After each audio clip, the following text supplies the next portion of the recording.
so happy to be sharing in this devotional time with you today. Today, our reading is from Psalm 133 through 135. If you haven't had a chance to read that for yourself yet, I want to encourage you to just hit pause real quick and then come back to this devotional after you've already read that for yourself.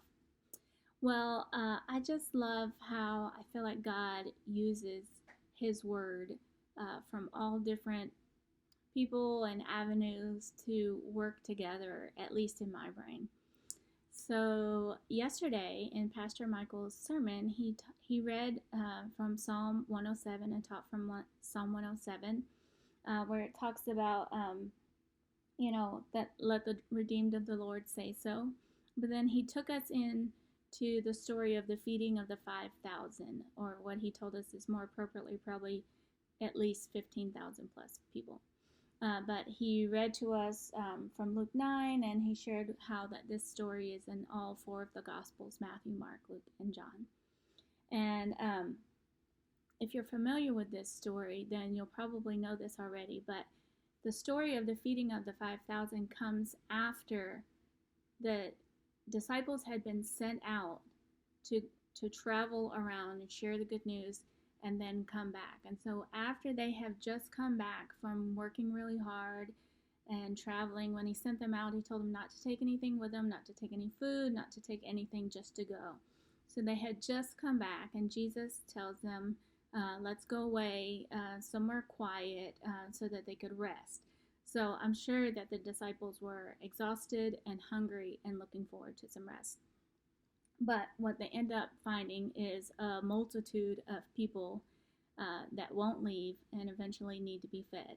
And so they come to Jesus with this problem of all these people, and they want to send these people away because they see that they believe there's no way that they can take care of this problem. But what they are wishing away in verse 12, Jesus is welcoming in verse 11 of Luke 9. Pastor Michael taught us yesterday that Jesus welcomed people, that he had a genuine compassion for them, that he taught God's truth in a way that connected to their lives, and that he brought healing to their hurt. So he loved these people that the disciples had the wrong idea about. I'm sure in hindsight, they know they should have loved these people initially, but in their tiredness, in their fatigue, they wanted to send them away, and they thought that dealing with these people was just too great a cost. So how fitting is it that today we read in Psalm 133, "Behold, how good and pleasant it is when brothers dwell in unity." I just think that's great, that after this story about this multitude and the struggle the disciples had about dealing with them, that we read this scripture about dwelling in unity. And I'm just wondering, how are you doing with that? Like with today's circumstances and with all the controversy over if businesses should open or they should not open, or if people should wear masks or not wear masks, if people should even go out at all, should schools open back up, should we just do school and work online forever? There's so much conflicting information about this and conflicting views. How are you doing at representing Jesus in the midst of this?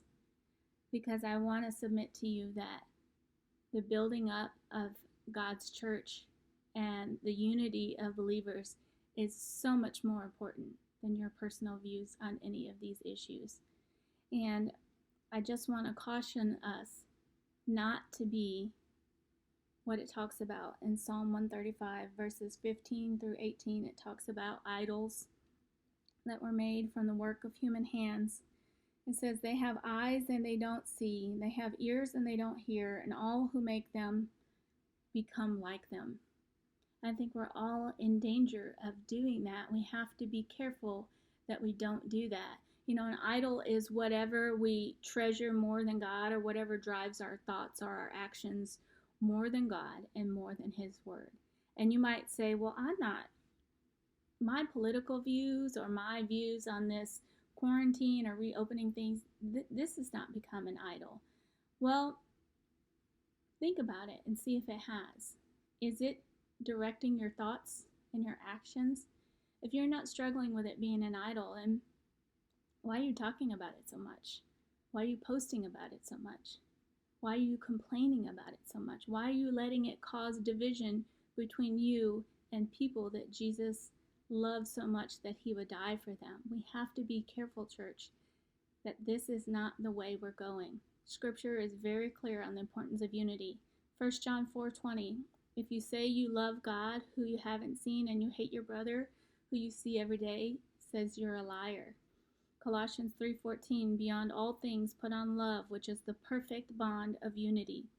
1 Corinthians 1:10, I exhort you by the name of our Lord Jesus Christ that you all agree and that there be no division among you. John 17:23, I in them and you in me, that they may be perfected in unity, so that the world may know that you sent me and loved them even as you have loved me. Romans 15:5, be of the same mind with one another according to Christ Jesus. Ephesians 4:5, one Lord, one faith, one baptism. Romans 15:6, so that with one accord you may with one voice glorify the God and Father of our Lord Jesus Christ. Philippians 1:27, standing together with one spirit and one purpose, fighting together for the faith, which is the good news. Fighting together for the faith, not fighting for your personal views, not fighting for your agenda, but fighting together for the good news, for the glory of God. We need to be careful, church, what we're promoting and what we're spending the most time dwelling on, talking about. Let it be the Word of God. Let our unity and our love for one another cover all of those things. When Scripture is talking about us having the same mind and agreeing, it's not being unrealistic. God knows that we are not going to completely agree on everything. It's just like Bobby shared in his email that he sent out last week. He shared a quote from a local church leader that says, this won't be easy, but by God's grace and the power of the Holy Spirit working to unify us in ways our flesh resists, the opportunity is there for us to be countercultural for the rest of the world. Let's do that. Let's set the standard for the rest of our world for what it looks like to live together in unity, not because we have the exact same view on lockdown or reopening, not because we believe the same thing regarding social distancing or wearing of masks, but because we have been united by the Spirit of God Himself. We don't want to be like those idols. We don't want to, in our own ignorance and our own arrogance, pushing our own agenda, make that the most important thing, and then become deaf and blind as our idols are. We want to become like Christ. In Philippians 2, it says, is there any encouragement from belonging to Christ? Any comfort from His love? Any fellowship together in the Spirit? Are your hearts tender and compassionate? Then make me truly happy by agreeing wholeheartedly with each other, loving one another, and working together with one mind and one purpose. Don't be selfish. Don't try to impress others. Be humble, thinking of others as better than yourselves. Don't look out only for your own interests, but take on an interest in others too. You must have the same attitude that Christ Jesus had. Though He was God, He did not think of equality with God as something to cling to. Instead, He gave up His divine privileges. He took the humble position of a slave and was born as a human being.